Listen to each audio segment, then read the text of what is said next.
not let others make the choice for you. Your vote counts, and I'm very glad to discuss tonight with you.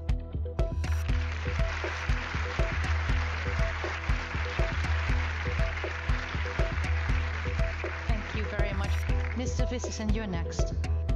Brussels have become a swamp where unelected bureaucrats are going to utilize their vision of a European federalized superstate. And we have to stop that. That's why our campaign promise today is that we will begin by firing 10,000 bureaucrats in Brussels. And I would like to start with you, Ursula von der Leyen. Your Commission presidency have been a disaster. On your watch, millions of illegal migrants have entered into our continent.